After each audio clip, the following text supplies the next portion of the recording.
Welcome to Actions and Limits. My name is Justin Atherton. I'm the Peak Performance Consultant for Confidence Unchained.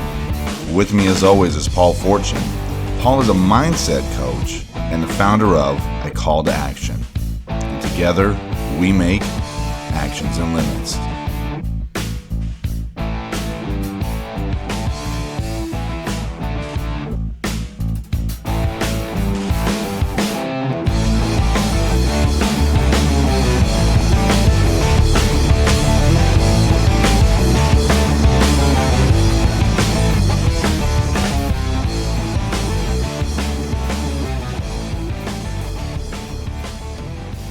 Welcome to the show, the podcast where we talk about the actions we can take and the limits we create.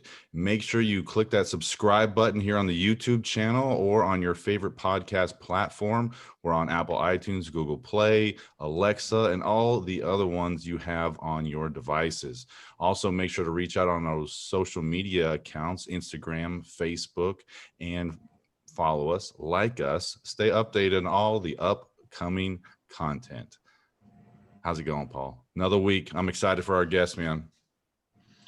Yeah, I'm excited for our guest too. I saw that you were on his podcast, The Business Lockdown. A lot of great information. Got a lot of infectious energy from James, and you, of course, too. Different levels. He's on a level. I thought I had high energy. This guy is he's to the high sky, which is great. He's got a lot of energy. He's working on so many different projects that you have to have that type of energy, right? He's on that Gary V level. He's constantly working, got all of these different projects, got his fingers in all these different pots. So yeah, I was excited to go on James' show and for him to pick my brain. And I love the questions that he asked. And yeah, it was pretty great. And I know that he's been pushing out a lot of the content for my summit coming up this weekend. So, and he's excited to be part of that. And I think we've had several guests from Europe. I know James has lived in the UK, and I forget exactly where he said he's living at now, but somewhere in Europe. So several of the guests that have signed up for the summit, I give James credit for that because he's been pushing that out. But super excited about the summit coming up this weekend. A lot of great guests. Paul, you're one of the great guests that are going to be there. So everyone tune in for that because it's going to be an amazing event. And I'm excited for our guest today, man. James Ash is coming on the show here in a minute. And yeah, what do you think? Should we bring him out? Yeah. Well, first off, we had a conversation off air that you have thousands and thousands of people that joined your summit. Is there a limit? Do people need to join it right now before it runs out, or what's going on? Because there's so many people that are going on. It's a great thing to see. Sure. I was just worried that maybe it would sell out or something, that they need to get on right now and press the buttons to get in. Sure. Well, that's the beauty of a virtual event, right? There's no limit. There's people from all over different countries that are able to join. So no, tickets won't sell out. The thing is to be able to get an upgrade, to be able to catch the videos after they've aired. That's what's going to have a limit on it, because if you miss some of your favorite speakers, the replays will come out 24 hours after the summit, so you can catch up. But past that, if you don't upgrade, then you won't be able to get those videos. With the upgrade, you can download all of the videos, including Paul's video, and watch it at your leisure. So a great question, Paul. Thank you for asking that. No, it's not selling out. Again, that's the beauty of these virtual events. You can be from any country and attend it. You can attend it from your living room. So super excited to have that come out, man. So thank you. Yeah, but the VIP access does sell out, right? And I know that you've sold a lot of those. So they probably should sign up now for the VIP, right? Yeah, definitely. And to go through that, if you haven't already registered, it's summit.confidenceunchained.com to be able to get in there, register for the summit, upgrade to the all access pass, and then also join the Facebook group. The majority of the speakers are in that group, and we're encouraging everyone to interact with each other. I know, Paul, you were interacting on the Facebook group as well, along with the Facebook page that we have. So, and that's all for the registered guest, so they can interact with everybody and start a conversation beforehand. So it's been great so far, man. It's been a long work in progress, and I'm excited for it to finally be here for everyone to enjoy. So thank you for asking the questions on that, Paul. I appreciate it, man. Let's bring out James, baby. All right. So James Ash is an entrepreneur and multiple business owner with an infectious energy and zest for life in everything that he does. I think Paul and I both agree with that. James has wealth of experience in public speaking, presenting, business mentoring, and confidence coaching, having up sticks and moved his whole life to Turkey to live the life he has always known he was destined for.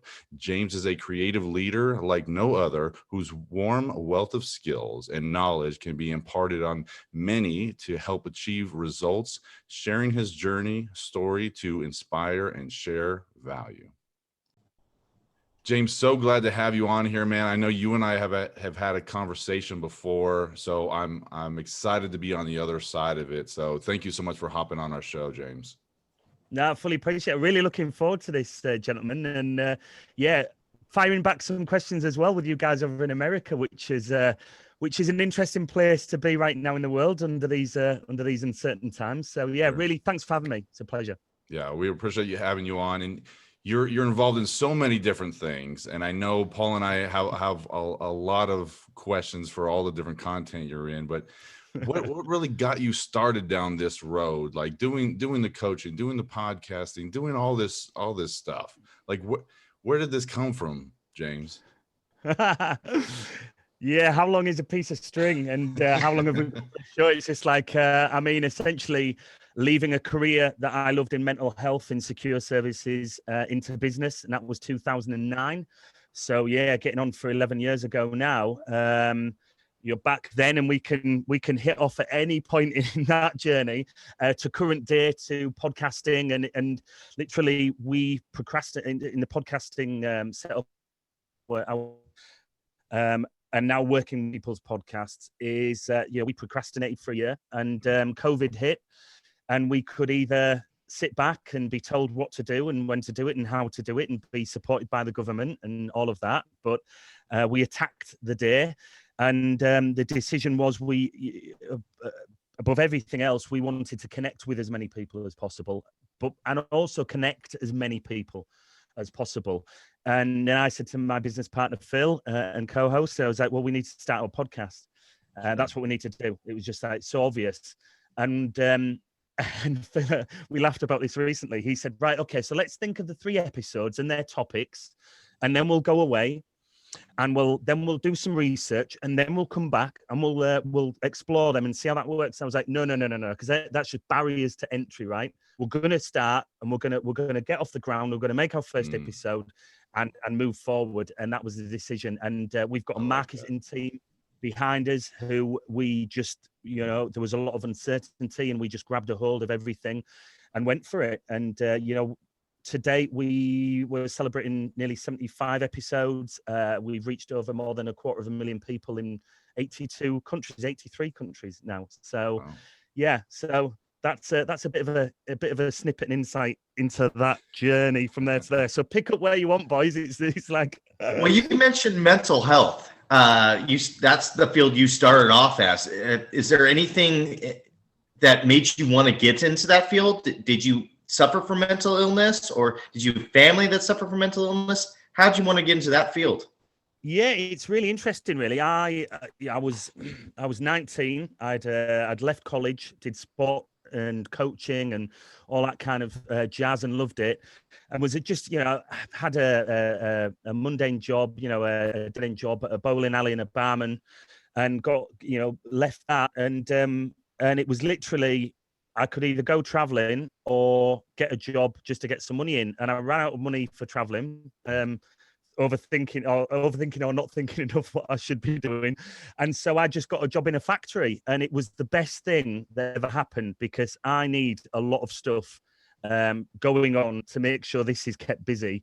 And to be in a factory was just one of the best things ever, because it was so motivating to get out there, and it was literally a job that popped up, and it was at a new secure unit, a new hospital, low secure, medium secure, for mental health, learning disabilities, challenging behaviours.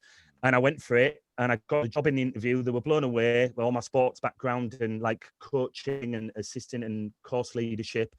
And then did as a teacher's aide almost, and then within 8 months got promoted. Was the youngest like leader in the educational field within a company nationally, and just loved it, man. I was literally, I started when I was 19, and I turned from a boy to a man, and I was within a good couple of years, I was, responsible for some very serious home office approval, kind of government restricted work with these. Essentially, they were criminals. They were inside, and they'd done some nasty things. So it was one of those things, and I absolutely loved it. I got to run sports sessions and educational sessions all day long, and make a difference. Make a difference in people's lives on the path of progression and therapy. And I have an abundance of energy now at 39. At 19 years of age, my manager, bless him, at the time, I was that into it and just was that full of energy. He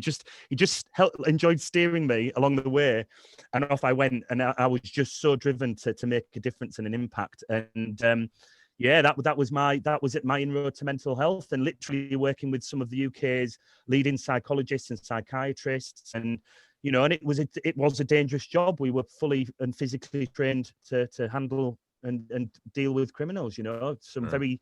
We were looking after one of the most dangerous people in the UK that was literally responsible for the most staff injuries. So it was a colourful career, mate, and certainly one of kind of no planning, but it was the perfect job for me at the time. Absolutely. That's so interesting, because not a lot of people, not a lot of teenagers, young men, get that opportunity to be exposed to that type of environment and to take a hold of it. And it really sounds like you really ran with the psychology part of it, because that's super interesting to me.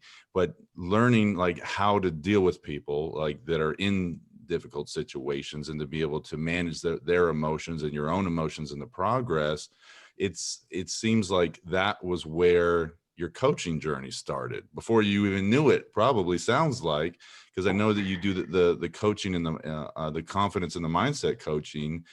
It has to be where that started, right? Yeah, and I love people. I love people since a young age. My favorite thing is traveling overseas and communicating with people, not just speaking with people, because if you're in a foreign country and you don't speak the language, you have to communicate in one form or another. And I've never been uncomfortable or shy in getting a message across, or trying to understand somebody else's message, no matter what language you speak, or how old you are, or what race you are, or background. All of that, is insignificant to me. It's just like, I just love working and communicating with people. Sure. And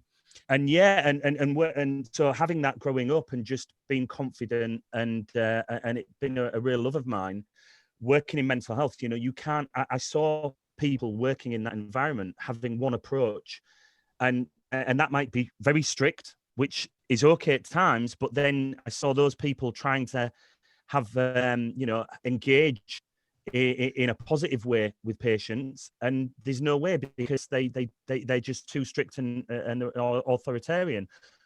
Likewise, I saw people being the joker, and that was their one way of communicating and engaging.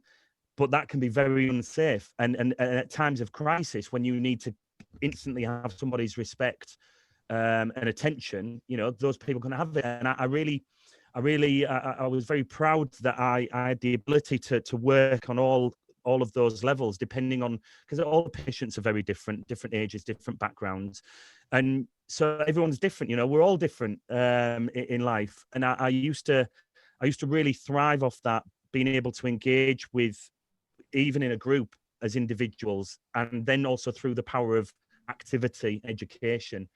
And it was necessary, you know, at times for your own safety and others around you. So yeah, I really thrived on that. And that's certainly, those were skills that really took me into the business world as well, because I hate, you know, in terms of sales, I'm not a salesman, but I love engaging with people. And if somebody comes up and they're 6 or 60, you know, I can connect with them on a variety of levels, and I'll enjoy that. And I'm doing it because there's something within me that I want to connect with people. The rest is a byproduct. And if something follows, or a sales, or, you know, sales or money or whatever, then great. But, you know, the ultimate thing is to kind of feed that inner need that we all have in a variety of ways. So. Sure. Walk me through 2009. Obviously, the economy wasn't that great. Was there an epiphany moment for you on that shift to go from what you were doing then to becoming the entrepreneur you are now? Yeah, literally, I'd gone traveling, so I'd worked in California, your beautiful state, Paul, and had a great time working in San Francisco, San Jose, with the MLS, with San Jose Earthquakes coaching, youth development, and then after that, I had a year around the world. I went traveling, literally saved £20,000 that I could have put on a deposit for a house, but there's no way that was going to happen. And traveled the world for a year, and 26 different countries, and hit most continents, and just had a ball. And in that time, one of my best friends, he'd left the same hospital I was working at, and he started a clothing company. And when I got back, it was a real surprise, because you know, going through the school system, I always just imagined that to be in business, you needed to be smart, you know, like as an intellect, and then go to university, and then kind of like have some business acumen, or, you know, go down that path. And I didn't really take to mainstream education, and I didn't consider myself an intellect, so that was never on my radar. So for me to come back traveling, and one of my best friends to have gone into business, and it was one of those moments, I was just thought, well, and in the right way, if he can do it, so can I. Not meaning like, and that's, I'm certainly not putting him up, but he was, you know, my mate is a real person, you know, he's not someone who's gone to business school, which I would never want to do or could do. And then, and he was a wholesale clothing company. So he was just like, you could do this. Why don't you do it? And I was like, right, okay. So I spent a year whilst I was working, learning eBay, selling my stuff, learning postage and complaints. And then literally I was working at a High Secure in the UK. I ended up leaving the original hospital and worked in High Secure, one of only 3 in the UK, and loved it. I mean, I would literally jump out of bed in the morning and like love going to work. It was I just chatted with people all day, and enjoyed activities and assessment and behaviors and engagement. It was like the ultimate job. And I left it for the opportunity, because I essentially, if I didn't, I would always wonder what if, and I can't be living with that. So that was the decision made, you know, like that inspiration, and the potential irritation of never doing it and looking back and thinking, yeah, what if I'd given that a go? So that was the ultimate reason of, leaving a career and a job that I loved. And I always thought I could go back to that if things didn't work out, you know. Sure. So why not give it a go? But it did nearly turn me insane. I mean, I'd been working with the mentally challenged in this world, and after 3 months in business, not having a clue what I was doing, it got pretty hairy, you could say, and I nearly give it all up after 3 months. So it was an interesting ride early on. What made you keep going? Support network. Yes, support network. I mean, I literally had one little office with a little storeroom, and I was working on my own. So I'd come from a super engaging career that I was good at, that I enjoyed, that was secure, all of this, to being in an office on myself, not having a clue what I was doing, not enjoying it. And I was just like, what the F am I doing here? And I remember my good mate who inspired me, who was then my wholesaler and helping me. I remember him just coming in and sitting down and was just like, this isn't you. You know, you're better than this. You're not going to give it up. You're gonna be good. You've just got to go through this process. And another mate, I remember another mate, a real pivotal point was that he said to me that he said, you're going through a period now that everybody goes through. it doesn't make it easier that I'm making you aware of this, but you will remember this conversation. And he said, we all have to go through this, and it will make you better. And he said the fortunate thing is you've got this sooner than later, Sure. which will be a blessing. And absolutely, he was 100% right. So yeah, interesting times in the world of business. Who do it, gentlemen? Why would you go into this crazy world of business, let alone now under these circumstances, right? It is one of those things that's it makes you question yourself, and I think any entrepreneur has those conversations, and I love that you're sharing that with us, because I'm sure that there's business owners out there listening to this that are like, man, like, can I do this? Is there something like that I can push through? So what are some of the things, because you've dealt with it yourself? I know Paul and I have had that conversation with ourselves and each other along the way. What are something that you tell to those people that are struggling, that are in that, to help them push through and realize, hey, this is a normal part of the process when you're doing something you've never done before? There's going to be that moment when that self-talk kicks in. What do you tell them, James? Yeah, well, I mean, we touched it on when you were a guest on our show, just in that it's about your why. Why are you doing it? And if my why when I went into business was about making money, then I probably would have given up before the 3 months I was struggling. So yeah, that's a really good area, and some key points that you and I discussed on people's why. And you've got to remember that, like a company's mission statement, somebody's personal mission statement, and whether that's your own factors from within or it's external factors that drive you, your kids, your partner, your future potential, all of those things, or a mix of the two. And essentially, you can chat with people, you can provide knowledge and experience. However, nothing can really compare with living it and experience it, And I was really proud to be part of a spectacular group in East Yorkshire, in the UK, where I'm from, and it's called For Entrepreneurs Only, a very unique organisation. And the founders, they started it because they realised, big business people, multimillionaires, big industries, and they just wanted to help entrepreneurs, from people wanting to go in business to first year of trading to, up to £500,000 turnover, because they believed that by supporting entrepreneurs and local businesses, that the local economy would then be better. And if the local economy is better, then their businesses are better. So it's just like, it's a no-brainer, right? And I was very proud to be part of that organization. And to be part of it, you not only volunteered your time, you actually had to pay to be a member. So think about that. That's kind of like, so not only volunteering a lot of your time, but actually paying to be a member. And it wasn't a network, and it also wasn't a networking group, right? So you're actually not guaranteed to generate any additional business. Actually, you're encouraged to steer away from that mentality. And I was so proud to be part of that organization and to inspire. We would do talks at colleges and universities and new startups. And, you do all of the things. And as different business owners, you're there with people in the audience. That's interesting. And yeah, and like you'll have been guys who'll have attended seminars online or in person. And it's great to feel motivated by listening to real people's stories and trials and tribulations and challenges and success stories. But the issue is most people won't take action, right? They won't take it. They'll feel great and they'll go back, especially, if a business has paid for their managers to go along. It's a nice jolly. They'll have a few beers on a night. They'll go back, feel great. But how much action is being taken?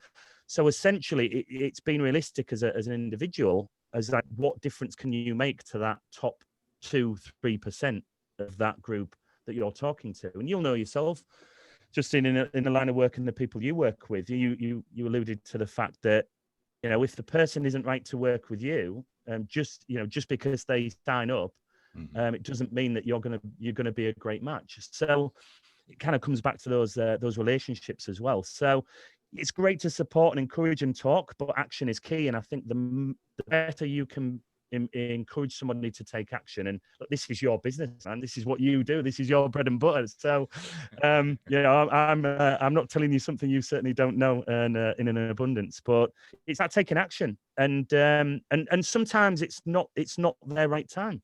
It's not their right time, but it might be in a year. It might be when they get fired from a job they were scared of leaving. Sure. I'm curious. Do you have a coach for yourself or a mentor that you use when you're stuck?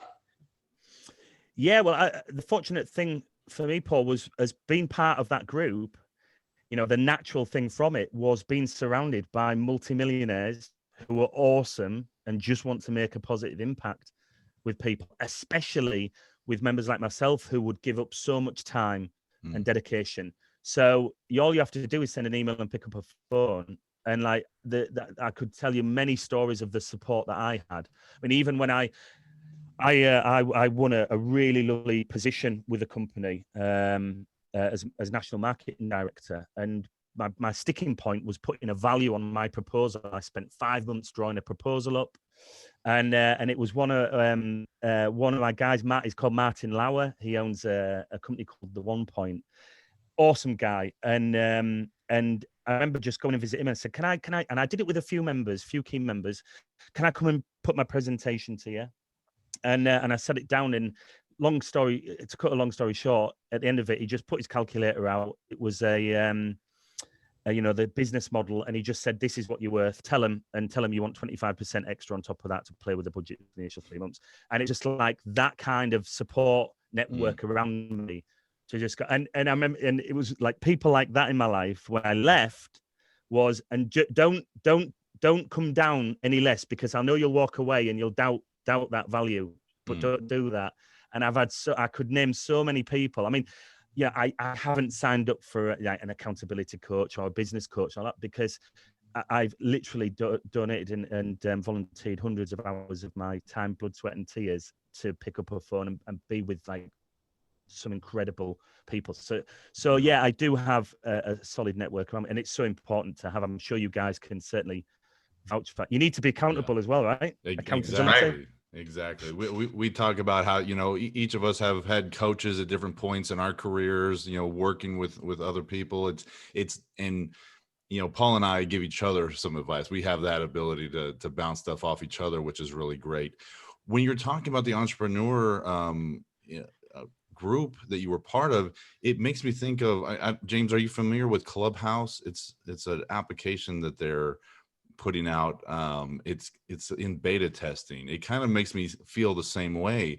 Earlier this morning, I was in a group and Grant Cardone was live talking about different information about entrepreneurs and businesses. So you get to hear all these amazing people talk about this stuff, and it sounds very similar to what you're talking about, being part of that group, and these guys that donate their time and their energy to put this out there into the world and say, hey, I want to help everybody else level up their game, with the idea that it's just going to make the world a better place. There's people from all over the world, chiming in on this app just to hear people talk. It's an amazing thing. And I give credit to all the people that step up and want to be speakers on it. I think that's something that you would fit very well into, James. So I'd say check it out when you get a chance. And everybody out there listening, I think it's a great thing that they're putting out there. So apparently I don't have the right phone for it. Yeah, apparently it's only on iPhone. It's only on iPhone for the beta. I'm with you, Paul. Paul, you and I need to stay strong on this, mate. But we can create our own room. We can create our own rooms. There you go. That's right. Yeah, exactly. Yeah. Forget the rest. Yeah. I'm curious on what you just mentioned there between the two of you and your relationship that you're able to keep each other accountable. Can you give? I'm curious a bit of insight into like the pros and cons with that. I mean, where do you find that you have a sweet spot that really works? And of course, by having that, there must be the opposite where it maybe doesn't work in certain areas. I'd be keen to just find out a little bit more about that. Well, for me, if I had a client, let's say that was ex-military or in the police or some sort of that realm, I know that I'm probably not the right fit for that client. I mean, I may be. We could talk, but Justin's program fits that to a T. He has language that he uses that they understand. They have a language that they use together that may not work for other people that were not in that field. They might be a little bit too tough talk for them. But that's the way they communicated. That's how they survived. So Justin knows that, and he uses that to help them coach. And that's his sweet spot. And if I come across that, he'd be my first recommendation. Yeah, Paul and I definitely refer each other back and forth. But I think what your question was between you, between keeping yourselves, each other accountable, right, James? Between yourselves, your relationship between each other. We bounce stuff off of each other because I like that we have conversations. We don't always agree on everything. We don't agree with the approach on things like, positivity versus removing negative things. I think that's one of the things we have a lot of conversation about. But we can still point stuff out to each other. We're having a conversation. And it's like, man, I'm dealing with this. This is the struggle I'm having. And it'll be like, you hear what you're doing, right? It's almost like when you have other coaching coaches, it's you get a little bit of extra insight because you can almost go, hey, Paul, you hear what you're doing right now, right?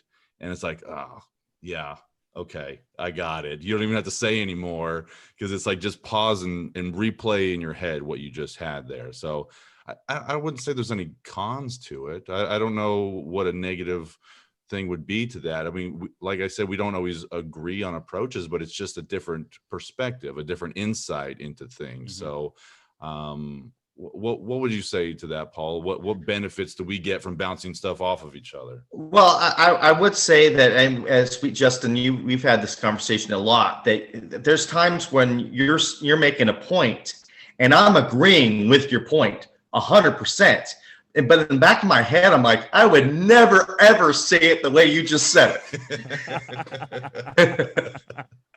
And yes, and the same back to you. You put a little bit more sugar on it than I would. So is there literally a bit of good cop, bad cop at play with anything? Maybe. Well, I don't know, because we don't have the same client. Maybe if we coach the same client, maybe there would be that good cop, bad cop. We don't coach the same client, so I don't know if we have that good cop, bad cop thing going. Yeah, I think it's just and Paul and I, from doing this long enough and talking to the amount of amazing people that we have, the different coaches, the theme is that there's a solid foundation of the tools and techniques that are being pushed out, and it's about how they get packaged differently by each coach. And so like Paul said, I'm a little bit more blunt, straightforward. I've got the military police language, and Paul, like he said, he agrees, but he's like, I would never say it like that. So it's like he packages it a little bit different, sprinkles a little bit of sugar on top, and then he and that's Paul's package for it, right? So it's just different approaches to the same goal, and we each have it's the whole idea of abundance, right? There's so many people out there, it's there's a coach for everybody. And I push it out on a regular basis. Find the right coach for you. I've sent several clients Paul's way because I'm like, hey, we are not a good fit. I've got some other coaches you can look at that I think will be a good fit for you. Like Paul said, it's not that I couldn't help that person. It's just that I may not enjoy having that conversation with them on a weekly basis. And they may get offended by the way that I package the information. So let's find the best fit for everybody. It's not about, like you said, James, it's not about the money. Because if it was about the money, then I'd say yes to all the clients. And that's definitely not what it's about. It's about finding the right fit for everybody. But I love that me and Paul get to bounce ideas off of each other, and then having all the different types of coaches come on this show. We get to pick their brain, like you, James. We get to pick your brain and find out how you do things, and then pass that on to everybody else. And people get to hear the pieces that they like, how it's packaged in that way, and say, I want that information. I don't want that information. So I think those are the benefits to it. So love it. Yeah. Yeah, and it's all about personality. You got to be authentic to your true self, right? I like humor. I feel like I like to make people laugh, so I use that in my coaching.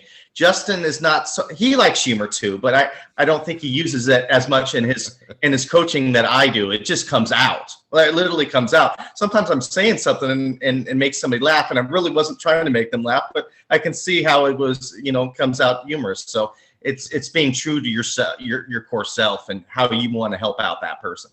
Yeah. Well, James, what is a good place that our viewers and listeners can find you? I know you're involved in so many different things, but what's the best way to find you, James? Yeah, I mean, our marketing company, our digital marketing company, is called Pink with a Q. So, yeah, just to mix it up a bit, you can find us at wearepink.com. So pink with a Q, wearepink.com. Yeah, probably best channel to reach us on. Yeah, that's definitely the right place, and we're just in the process now of switching our website and really laser focusing on what we do in terms of the podcasting world, what we can provide, and in the way that we're now supporting clients. We started this journey to really host podcasts and connect with people, and now we're getting some really amazing clients on board that we can then take their podcast to a really pro level. So yeah, wearepink.com is the best place to find us, and then do take a look a little bit further down the road, and you'll see us switch and change and laser focus. So yeah, certainly can find us there. And I know I was on your show, The Business Lockdown. Is that your main focus right now, or what is the main project that you guys are working on? Yeah, that's a very good question, mate. Yeah, so we took our foot off the gas November, December. With the team, I'm with my background especially, I'm really invested in ensuring my team's mental health is in check, and that they're energized and supported. And that's been a real tough journey over the last year, and we've tried a number of different strategies and tactics. And we took the foot off the gas in November and December. I really focused on what the new year and the year ahead would look like. And so we've come back and hit the ground running, fully energized. And so, yeah, we're now in the process of taking what we've learned from our podcasting journey, from all the tech stuff to working with the great and maybe some of the challenging guests along the way, and taking action and why you should be podcasting and the benefits of marketing and business and all of that good stuff. So we are in the process of developing our online digital course, and I have pinned you down. I've got confirmation audience from Justin already that he's up for being part of that, which will be just awesome. I mean, our strategy for that is unique, to really give people like yourself, Justin, with world-class levels of content and expertise. It is something that I don't think people have done, certainly in the way that we're doing it. So I'm really excited about that. And of course, that's really scalable as a business, really scalable. Because once all of that course is put together in a great way, we can, sell it 1,000, 10,000, 100,000 times, and then you market it, but then you then on to course 2 and so on. I mean, we've got a new podcast that we're going to be setting up and releasing. And that's all about, it's a podcast for podcasting, essentially. So we'll be really drilling down on how and why and tech and software and mindset and taking action and all of that good stuff. So we've got that to start. And the business lockdown, we've upped our game in terms of strategy and focus. I mean, at the start, you might be able to relate to this. It's like, if anyone's got an interesting story, we'll get them on board. At the start of any business, you say yes to everything. Sure. And then you learn to just kind of maybe take a step back and think, is that the best thing to do right now for the business for the long term? So we did some exploration the back end of the year. So the business lockdown, we are taking that up to the next level, and switching up our, so like round table episodes where we'll get a group of people around and look at, say, Netflix series on coaching and leadership, and put that on the table and discuss it from business leaders' points of view. So yeah, there's a few things going on, and I could probably put about 20 other things that are going on that, that I'm just holding. I'm better at controlling and saying no, or just holding off things these days. So I could go on. And of course, with COVID, there's been a few things on hold as well, from skincare brands that we launched and had to put on hold, to our music business, our events DJ company that we had a big Asian tour cancelled at the end of the year last year. Japan, Vietnam, Thailand, Philippines, big tour that we just had to cut, So there's a number of things that, yes, there are things that you can't have a say over. I mean, I kind of touched on this before, didn't I? That you don't generally sit back to be told what to do. But likewise, there is opportunity out there, and we are not going to sit back on the stuff that we can take action on. And well, James, so I applaud your energy, man. It sounds like you got more things going on than I originally thought, man. You got a long list, and I wish you luck on all your future ventures and anything that we end up collaborating on. I'm excited for. We'd like to wrap up the show with the title of our podcast in mind, with actions and limits. What would you say is the number one action that people can take out there right now that can really make a difference in their lives? Yeah, easy one for me, mate. I answered it as soon as you kind of said the first word or two there. And it sounds ironic and maybe a bit cheesy, but I don't care. Biggest advice is to take action. That is the biggest advice. And Jordan Peterson, who I absolutely love, he's had his troubles over the past 12 to 18 months. Sure. Absolutely phenomenal human being for me when I kind of left the UK and spent a good 4 or 5 months reflecting and giving everything up and assessing and looking forward and switching up. And the one thing that stuck with me and the biggest piece of advice is there's a lot of people right now who don't know what to do, and they just kind of they spend their days not knowing what to do for the perfect opportunity to come along. And the problem being is that even if the perfect opportunity came along, they probably wouldn't realize it was that perfect opportunity. So the biggest piece of advice is to take action, and take any action. If it's not the thing that you ideally want to do, still do it, because going down any path is greater than going down none. And Sure. the opportunities that those paths can bring, of people that you meet, experiences that you never thought you could have by standing still, are incredible. So take that first step. We procrastinated for a year on the podcasting front, and because of this pandemic, we made our first episode, and our whole business has changed into the podcasting world as a result. So take action. And I know Paul loves to take action. His business is a call to action, so it really resonates with Paul because it's about building that momentum. So I think that's such a great message, just take action. The flip side of that, for these limits, these self-imposed limits that we place on ourselves over the years, what have you seen has been the most prevalent limit that people put on themselves that we need to get rid of immediately? Oh, what is the biggest limit people put on themselves? Oh God. Well, it's like, which one do I pick, really? Sure. Is make it kind of, it is almost two ways of answering that. It's making excuses and putting their own barriers in place. I almost got frustrated when I touched on going traveling for that 18 months, 6 months working in the States, 12 months traveling. The amount of people that said, I wish I could have done that. I wish I'd have done that. It's just like, well, why don't you? Oh, because now I've got this, or, with a job and you need money and I've got kids and you're like, well, yeah, but you can, it might be more difficult to do it, but it's very achievable. There's only one person that's stopping you from doing it, and that's you. And look, we've all had them at times. I mean, you guys are experts in the taking action field from a business point and advising many people on that front. But I dare say you guys will have had many excuses along the way and continue to do so.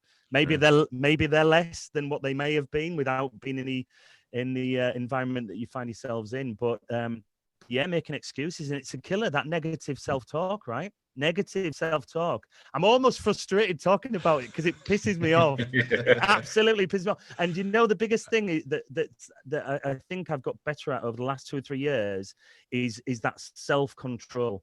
Is that sometimes in identifying it, and I'm sure you guys see this in your professional fields a lot, is that you'll identify when somebody really not only really wants to be helped and make a big improvement in their lives, personally and professionally, but willing to do the right things in order to achieve that.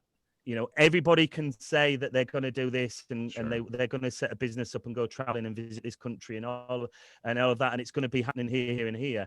But who really is prepared to sacrifice the years of hard work in business, or the not going on holiday or not doing the enjoyable things in order to what's the famous saying is live life for, what's it, most people aren't prepared to live life for 2 or 3 years in order to, what is it, what's that famous entrepreneurial saying, and I used to have it up in my office, most people aren't prepared to put the work in for 2 or 3 years of their life in order to have the life they've always dreamed of. It's something similar to that. I did a really bad job. Oh yeah, I know what you're talking about, but yeah, I think you got the message across. We got the message across though. I think. Yeah, I must find that and post it. I'll find it and post it to you guys. Do it because having it exactly would be great. But I know which one you're talking about, because it's like they're not willing to put in the work, like 5 years of work to get the life that they'll dream of. They want it right now.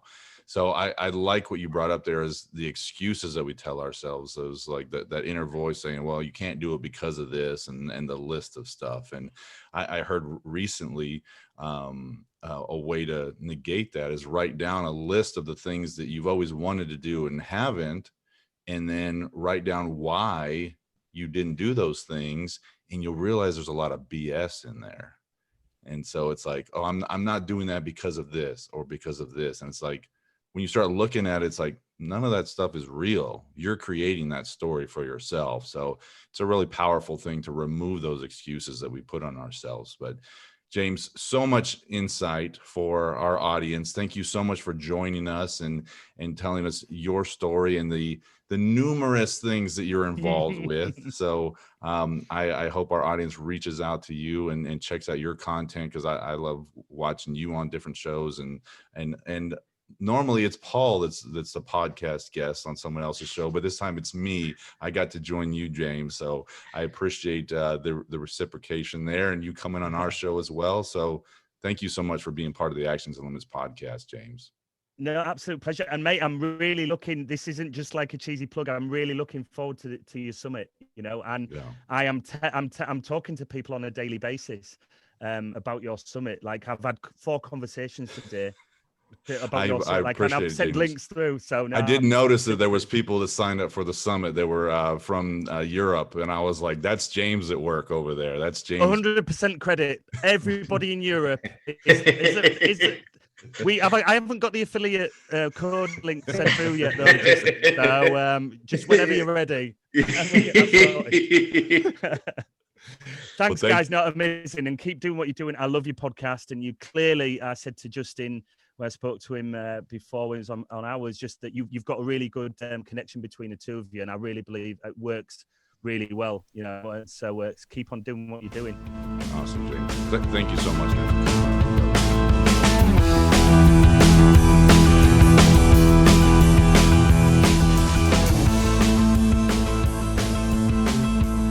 Well, James was such a good guest. I'm glad he could come on. I know normally you're the podcast guest for somebody else, but so this time it was me. I got to bring him on after being on his show, but I think we could have talked to James a lot longer. He had a lot of different things going on.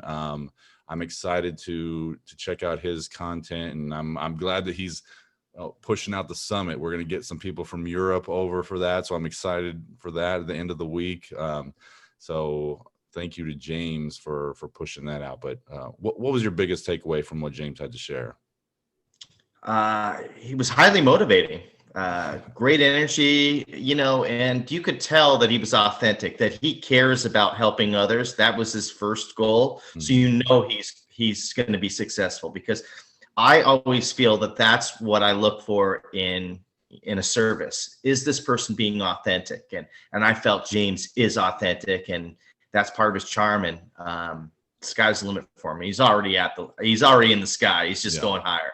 Yeah. And yeah, I agree with that. The authenticity is there, because he was just, we're involved with this and doing this. It wasn't like a sales pitch. It was like, he does it with, some service behind it, and mm-hmm. being in the stuff, like you said, when you got him on the question about the mental health and where he started there, and then you could just see the progression, and that he even like left a job to explore some different options. So sounds like he's doing some amazing things. So I wish James the best in all his future ventures, and however we all collaborate in the future. I'm excited for that too. So So we can wrap up the show with another segment of Ask Paul Anything.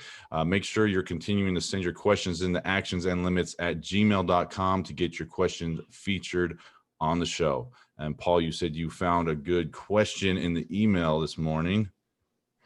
It was kind of a fun question, Justin. This person's from Oregon, Amy, and she says, Paul, do you have a favorite piece of furniture? Okay, favorite piece of furniture. And Amy, yes, I do. And I don't have it at my house, but I would want it one day. Is a recliner. You know, the chair sits up and then you can recline it back. So I could, you know, if I read a book laying down or watch television laying down or up front. I mean, it's multitasking. And if my back's hurting, I could work, with my laptop on my lap while I'm on my recliner. So there's a lot I can do with that. So the answer to your question, Amy, is recliner. I love how you answered with something you don't have. You're like, yes, my favorite piece of furniture is something I've yet to purchase, and then all of the benefits for that. So, yeah, favorite piece of furniture is something I don't have yet. Got it. Okay, that's an interesting way to answer that, Paul. But okay. So another great show. I'm glad James could come on. Everyone out there, make sure you're subscribing to the show and following us on all the social media platforms, Facebook, Instagram, staying updated on all our upcoming content. So great show, Paul. For Justin Atherton, this is Paul Fortune. We'll see you next week. All right, see you next Monday.